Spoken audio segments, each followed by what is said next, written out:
Tamil Senior, June 1982. Get ready. 10 seconds. 5 seconds. Start. தலைவர் அவர்களே, இந்த இடத்தில் நடைபெறும் நிகழ்ச்சியில் 20 ஆண்டுகளுக்குப் பிறகு நான் பெருமகிழ்ச்சியுடன் கலந்து கொள்கிறேன். 20 ஆண்டுகளில் இந்த ஸ்தாபனம் எவ்வளவு வளர்ச்சியுற்று இருக்கிறது என்பதை காண்பதில் நான் மகிழ்ச்சி அடைகிறேன். ஆயிரக்கணக்கான குழந்தைகள் படித்து முன்னேறுவதற்கான வாய்ப்பு இங்கே ஏற்பட்டிருக்கிறது. இன்றைய தினத்தை நீங்கள் ஸ்தாபகர் தினமாக கொண்டாடி கொண்டிருக்கிறீர்கள். அவ்வை இல்லம் என்ற இந்த ஸ்தாபனத்தை நிறுவிய அம்மையார் அவர்களை நான் சிறு வயதாக இருக்கும் பொழுதே சந்திக்கும் வாய்ப்பை பெற்றிருக்கிறேன். அம்மையார் அவர்கள் மகாத்மா காந்தியடிகள் கைது செய்யப்பட்ட பொழுது அதை எதிர்த்து தமது பதவியை ராஜினாமா செய்தார்கள். அது பெண்களிடையே புதிய எழுச்சியை ஏற்படுத்தியது. தொடர்ந்து அவர்கள் நாட்டின் விடுதலை போராட்டத்தில் அக்கறை கொண்டு அதற்கான முயற்சிகளை செய்து வந்திருக்கிறார்கள். அந்த அடிப்படையிலேயும் அவர்களை நான் அறிந்திருக்கிறேன்.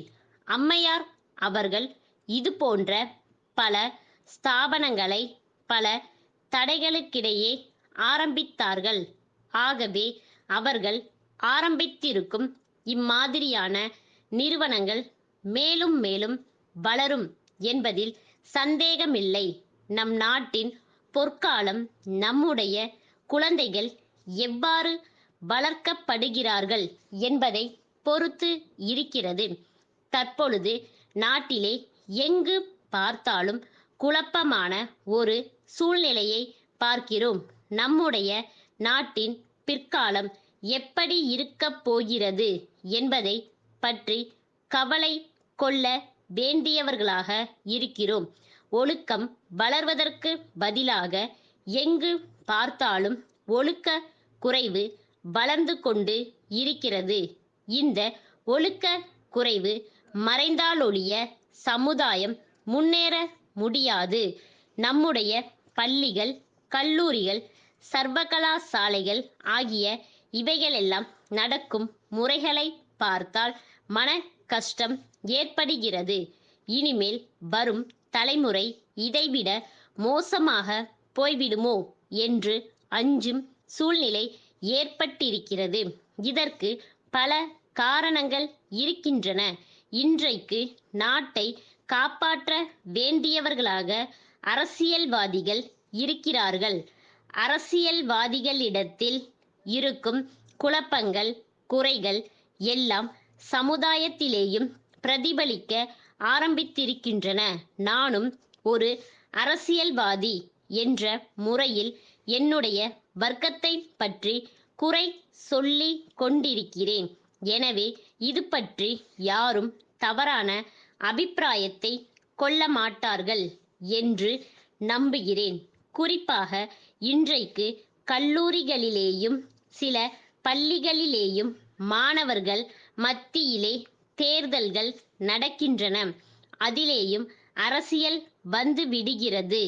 இதனால் சிறு வயதிலேயே அரசியல் குழப்பங்கள் அவர்கள் மத்தியிலே ஏற்பட்டு விடுகின்றன.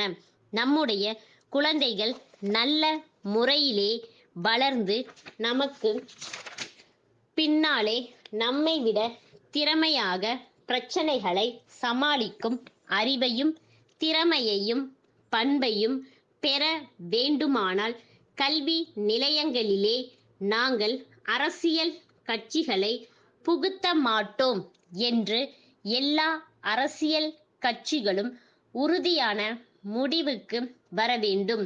நாகப்பட்டினம் தெற்கு தெருவிலுள்ள கோவிந்தராஜன், நாகர்கோவில் மேற்கு கடைவீதியிலுள்ள வடிவேலனுக்கு எழுதும் கடிதம். ஐயா, தங்களுடைய வியாபார ஸ்தாபனத்திலிருந்து 2000 தேங்காய்கள் அனுப்புமாறு நான் கேட்டிருந்தேன். திருமண நிகழ்ச்சிக்காக அந்த காய்கள் தேவைப்படுகின்றன. இதற்கான உத்தரவை கொடுப்பதற்காக நான் நேரில் வந்தபொழுது எல்லா தேங்காய்களும் சமமான அளவில் இருத்தல் வேண்டுமென்று வலியுறுத்தி விளக்கி கூறியிருந்தேன். தாங்கள் அனுப்பிய தேங்காய்களை பார்வையிட்ட பொழுது அவை பலவிதமான பரிமாணங்களை கொண்டிருக்கின்றன. பெரியனவாகவும் சிறியனவாகவும் நடுத்தரமாகவும் அவை உள்ளன. ஆனால் பாகுபாடு இல்லாமல் ஒவ்வொரு காய்க்கும் 85 பைசா விலை என்று நிர்ணயித்திருக்கின்றீர்கள். நீங்கள் தயவு செய்து இந்த சரக்குகளை அப்படியே திருப்பி எடுத்துக்கொண்டு நல்ல தரமான நடுத்தர அளவுள்ள தேங்காய்களை அனுப்புவதற்கு ஏற்பாடு செய்யவும்.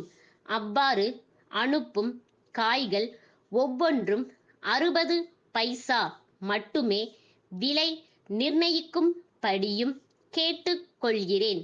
அழுகிய காய்கள் நிச்சயமாக எங்களால் ஏற்றுக்கொள்ளப்பட மாட்டா என்பதையும் தாங்கள் கவனத்தில் கொள்ளவும்.